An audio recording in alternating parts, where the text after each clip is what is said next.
qeyri-müəyyən əvəzliklərdir. Hər ikisinin mənası eynidir, bir neçə, biraz deməkdir. Amma aralarında fərqləri var. Öncə oxşarlığını deyək. Some və any ikisindən sonra da ya cəm isim gəlir, ya da uncountable, sayıla bilməyən isim gəlir. Məsələn, mən deyirəm ki, some books. Eyni şeyi sama dediyim kimi any'yə də deyirəm, any books. Mən deyirəm ki, some bread. Eyni şeyi sama dediyim kimi any'yə də deyə bilirəm, any bread. Başa düşdünüz? İndi baxın uşaqlar. Burada əgər testdə görsəz ki, some book, o səhv olur. Sayıla bilən tək isimdən işimiz yoxdur. Ya cəm, ya da sayıla bilməyən. Bunu bildiniz. Demək, bunun ikisinin də ortaq xüsusiyyəti budur. Bəs yaxşı, some-la any-nin fərqli xüsusiyyəti nədir? Gəlin ona baxıb görək, bunun fərqli xüsusiyyəti nədir? Uşaqlar, bax. Some varsa, o cümləmiz təsdiqdə olmalıdır. Any varsa, o cümləmiz inkarda olmalıdır, inkarda. Və mütləq şəkildə ikisindən sonra da isim gəlməlidir. Some'dan sonra da isim gəlməlidir, any'dən sonra da. İndi nə cür isim gələcək? Ya cəm, ya da sayıla bilməyən. İsimsiz olmaz, mütləq isim gəlməlidir. İndi gəlin baxaq.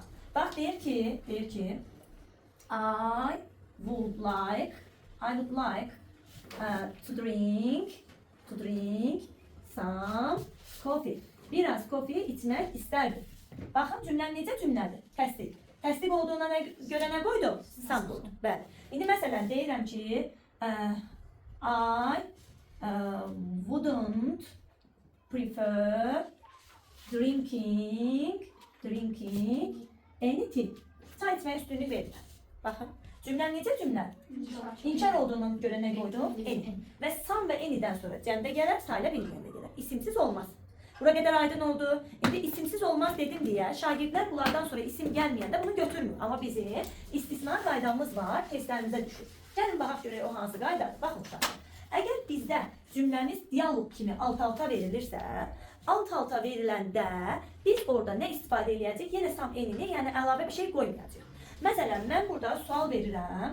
Would you like some tea? Sən biraz çay içərsən, deyirəm. Bu arada bunu istisnada keçəcəm. Sual cümləsində some işlənməz, bayaq dedik. Sual cümləsində nə işlənər? Any.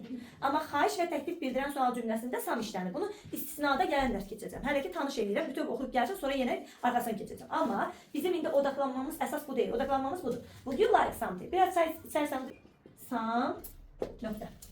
Baxın. İndi şagirdlər burada nə yazır? Buranı boş qoyur, nöqtə qoyur. Şagirdlər orada A variantı verir some, B variantı verir any, C variantı verir something, D variantı verir anything, belə uzanır. Şagirdlər deyir ki, bu cümləm təsdiqdir, any'ni götürmür, şartdır. Şagirdlər deyir ki, müəllim bizə öyrədib ki, some və any'dən sonra mütləq cümlədə isim gəlməlidir. Bax, burada isim yoxdur, boşluq nöqtə. İsim yoxdursa mən some'ı götürməyim. Mən gedib törəməni götürüm deyir, o da səhv olur. Çünki, baxın, ingilislər çürükçülük eləməyi sevmir. İsim bir dəfə burada işlənib. Səndən soruşur ki, çay istəyirsən, o da deyir ki, hə, istəyirəm, üstünlük verirəm içməyə. Bax, isim burada bir də işlənib, görürsünüz. Bu ismi təkrar gətirib burada yenə T niyə yazsan ki, bir də işlənib də, zaten dialoqdur da, eyni isimdən söhbət gedir. Ona görə də, uşaqlar, gətirib o T-ni oraya yazmağa gərək yoxdur. Sən bura samı yazırsan, gözündə canlandırırsan ki, söhbət çaydan gedir. Bildiniz? Yəni ki, dialoq tipli cümlələrdə törəmə götürməyin. Ya samı qoyun, ya da eyni qoyun, məsələ bitsin. Çünki onun ismi yuxarıdakı cümlədə qalır. Bildiniz? Aydın oldu. Some'dan əmələ gələn törəmələr, some'ı artırırsan somebody, someone, something, bir də somewhere. Bax, budur. Any'dən əmələ gələn törəmələr də eyni ilə, any'yə artırırsan anybody, anyone, anything, bir də anywhere. Gördünüz? Nə oldu bunlar? Törəmələr oldu. İndi baxın. Bu törəmələrdən yola çıxaraq ümumi bütün törəmələri sizə izah edirəm ki, siz buradan o tərəfə keçəcəksiniz. Məsələn, every'nin törəmələrini. Every'yə artıracaqsan everybody, everyone, everything, everywhere.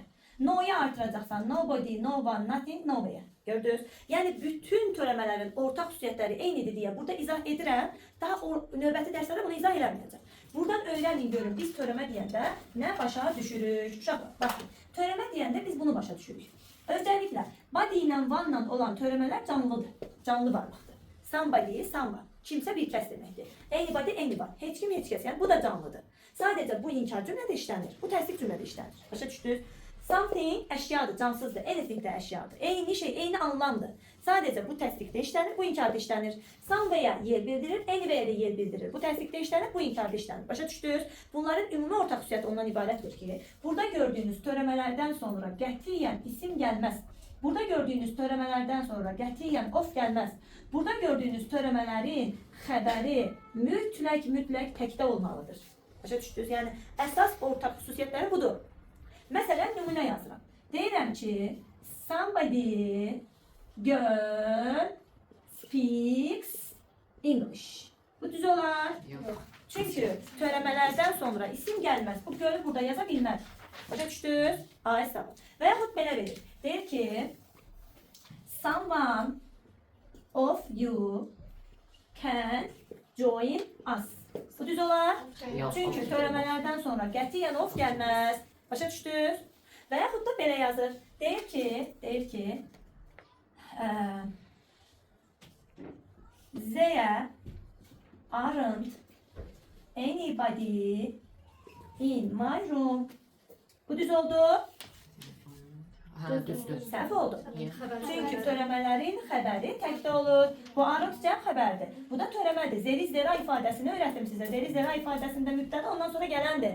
Ondan sonra gəlib anybody. Nə olsun ki, inkar cümlədə işlənir, amma aren't yoxdur, ağ eləməyək. Isn't. Başa düşdünüz? Törəmələrin xəbəri tək olur. Of gəlməz, isim gəlməz. Başa düşdünüz? A hesabı. Bura qədər yəqin hər kəsə aydın oldu. Ümumi bunun istisna hallarını gələn dərs keçəcəm, amma siz bu qaydanı gərək biləsiniz. Uşaqlar, bir dənə bura baxın. Mən indi deyirəm ki, something takes my photo. Sonra deyirəm ki, I don't know to go somewhere. Sonra deyirəm ki, uşaqlar, somebody's problems make me sad. Sonra deyirəm ki, uşaqlar, anybody doesn't, xəbərini təkrar edək, doesn't